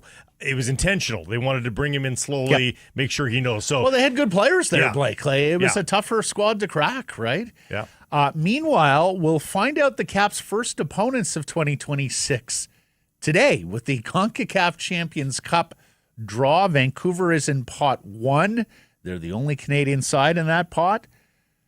I'm not entirely sure how the rules work for the opening round, but they could face Vancouver FC, San Diego in a Western Conference final rematch, or 2 other Canadian Premier League sides, Forge of Hamilton, Ottawa, based on the draw. It would be nice to stay closer to home in that first round rather than go down to Costa Rica. Right, absolutely. As for the World Cup, we learned yesterday that there will be 3-minute hydration breaks at the midpoint of each half. And purists are kicking up a fuss. They're saying this is the Americanization of the world's game, turning it from a game of halves to a game of quarters and creating commercial breaks in game. In fairness, it is going to be stinking hot in June, July in some of these cities. FIFA worked to avoid afternoon games in places like Miami and Kansas City, where it apparently gets incredibly hot in the summer. Ichiro once tried to warn us about that, if you'll remember his fun English language story with Bob Costas. You remember? I don't remember that. Kansas City is so stinking hot. You could put a rat in a bag. Do you not remember No, that? I don't remember His that. English language teammates taught him anyways. You have a different take on this. You're not at all miffed by the Americanization, commercial breaks, or anything like that. No, I mean, what other live sport do you get to watch 45 minutes uninterrupted? I mean, it just doesn't happen. So, European sports, the Formula One, their golf coverage, like they would golf coverage in North America has now had the playing through Masters, thing right? too. Limited commercial interruption this hour. But we are talking about a 2.5, 3 minute break, and it's a 3 minute break for the players, but for the commercial, because the broadcast has to get in and out. I'm going to guess the commercial break will be 2 to 2.5 minutes. Mm-hmm. I think we're going to be okay. Oranges or just water? It depends on where you are. Yeah. I'm not going to get into it. I love to raise a stink about things I really feel strong. I can't. You're not moved on I this cannot. one. Not No. outraged. Meanwhile, and who could have seen this coming? An official complaint has been submitted to FIFA's ethics committee alleging, quote, repeated breaches of FIFA's duty of political neutrality by President Gianni Infantino, while also requesting an investigation into the process that saw Donald Trump receive the inaugural FIFA Peace Prize. Yeah, I mean, FIFA got themselves into all sorts of trouble in yesteryear by wading into global politics and accepting bribes and all that sort of stuff, and it looks terrible on them. Looks absolutely terrible. Looks like a South Parker. It does. Daily shit. Jon Stewart went off on it last night. It was so good. I mean, it writes itself. It does. It's on the tee. The BC Lions 2026 schedule dropped today beyond those touchdown Kelowna games that we already knew about. The Lions will have a bye in week 1. The other 8 teams will get after it in June, and the Lions will sit home and watch because, of course, their stadium will have been taken over by FIFA for the World Cup at that point. They'll play at Saskatchewan and at Hamilton to start their campaign before those week 4 and 5 home dates in Kelowna against the Alberta teams. Week 7 is in Edmonton, while it's week 8, July 25th, finally back at BC Place for the first normal home game. I've asked the club if there will be a kickoff concert like we've seen the last 4 years, was told, quote, we'll see. So I'm not sure what that means, but that it wasn't in the release is probably telling, and I get it. It is a huge lift for the Lions staff to put on these Kelowna games. Yeah. So I'm proceeding on the notion that there won't be a kickoff concert this year for the third technically home game of the season. Leos will play the Labor Day weekend on the Friday in Montreal. The second bye comes in July, and then the third and final bye comes in the month of September. 4 straight Saturday home games to start the home schedule, then a Sunday game against the Riders. All of those are 4 p.m. kickoffs. Bravo, Amar Doman. We love those 4 p.m. kickoffs. They've got a Saturday night game September 12th at BC Place versus Montreal, then 3 straight Friday nights at BC Place in the fall. That's okay, though. To conclude their home schedule. 3 games against Saskatchewan this year, including 2 home dates, both at BC Place. You know they wanted those Riders games at BC Place, right? 3 games against Calgary as well, 2 on the road. Only 2 against Winnipeg and Edmonton. And they do actually play in Toronto because there are some teams that are getting games at their stadium that are technically Argos home games, you'll remember, because they're kicked out of BMO Field.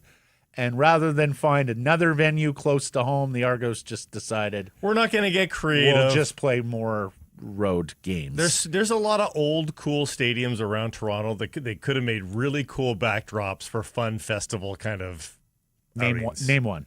Lamport. Is that the University of Toronto stadium? No, Lamport's right downtown. It's an old. It's sort of like a mini McGill Stadium. Oh.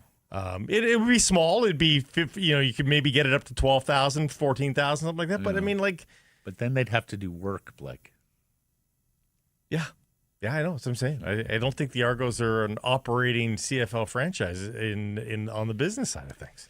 We wondered last week when the Jays side signed Cody Ponce, that Korean MVP, their second free agent starting pitcher, Korean League MVP. He's American. Mm-hmm.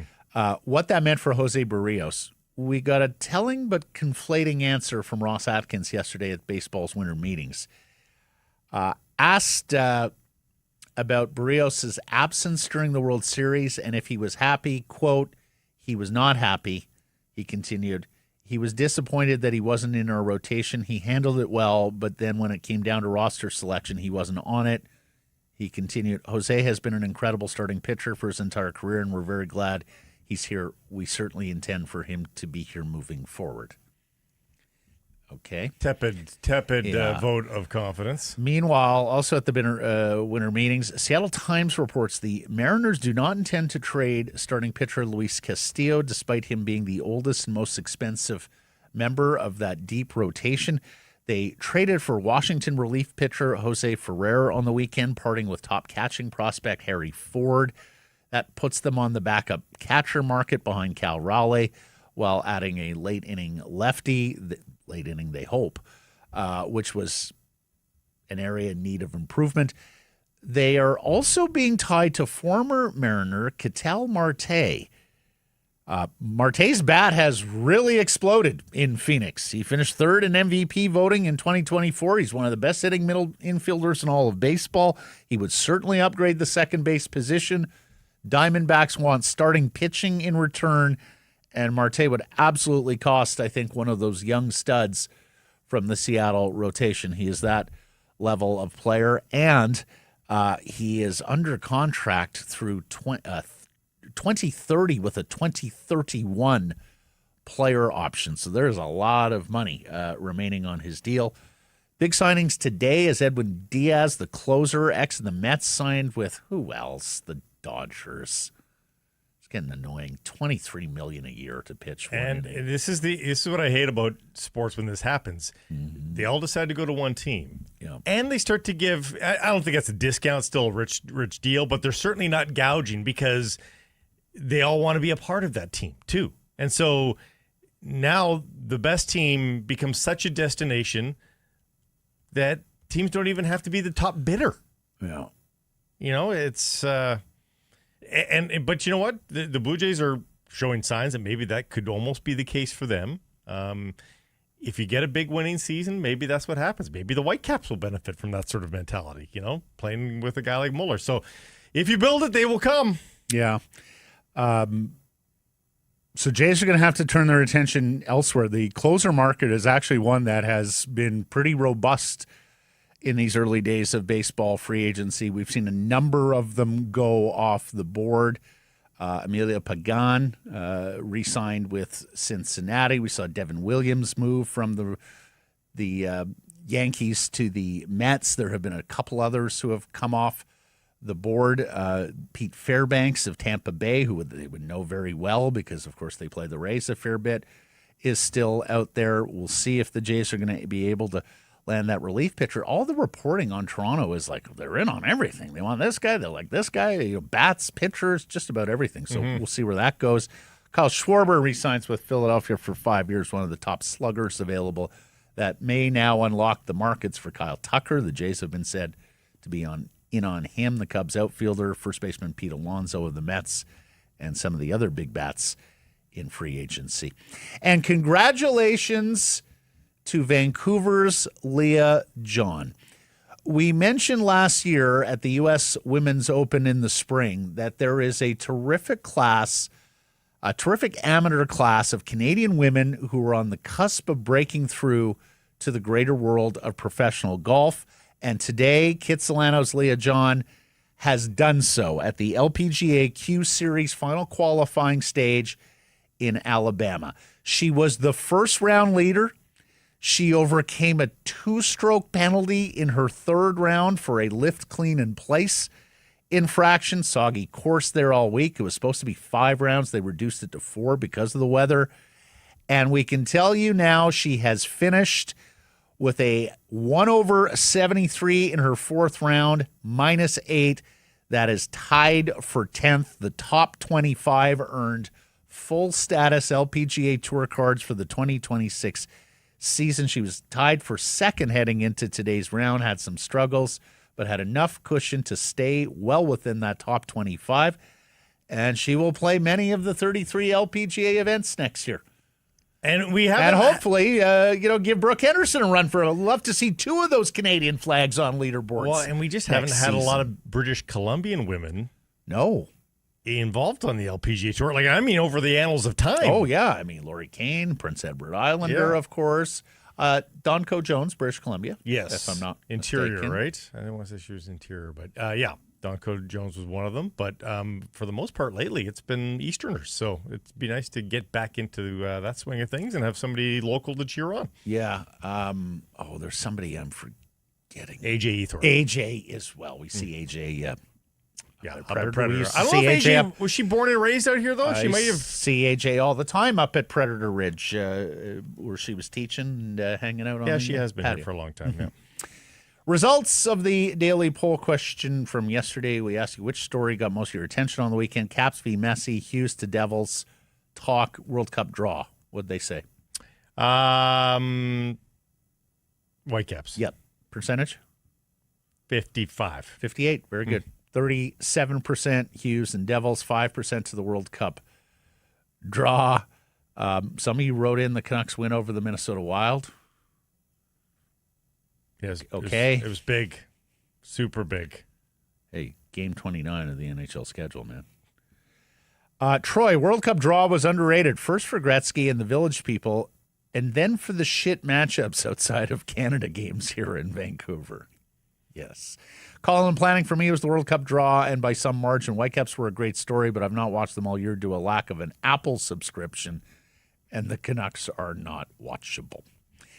Errors and omissions from yesterday's program and beyond it is yesterday's program. We learned this shortly after the show. So Hastings Racecourse is not technically part of the PNE. It is held in trust by both the province of British Columbia and the city of Vancouver. We did mention that we knew there was both provincial and city jurisdiction. It's part of Hastings Park. It's part of Hastings Park, unquote. not the PNE. Yes. So there's a nuance there. And the nuance means the province is involved jurisdictionally, which it isn't with the PNE. Thanks for joining us, everybody. Appreciate you spending some time connecting with the program. Please do subscribe to all our assorted channels. It costs you nothing. YouTube and wherever you get your podcast. Follow on social, X, Insta, Facebook, TikTok, YouTube, Blue Sky, live on many of those platforms, noon Pacific time weekdays. And, of course, please do support the community sponsors you hear us talking about. Keep it local.